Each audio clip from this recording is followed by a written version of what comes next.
చేస్తూ పూజించే భక్తి ఎంతో చూస్తున్నావుగా.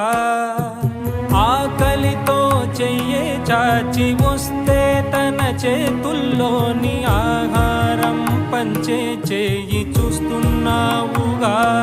నిన్ను చూడ జనమంతా జగమంతా తిరుగుతారే, సులభంగా నిన్ను చేరే దారెవరు తెలుసుకోరే. అలంకారం అసలు లేని, అహంకారం అన్నది లేని, ఏ కళ్ళ కపటం కానరాని మనసుల్లో నువ్వే కలిసా నిన్నే నిన్నే మరిచా.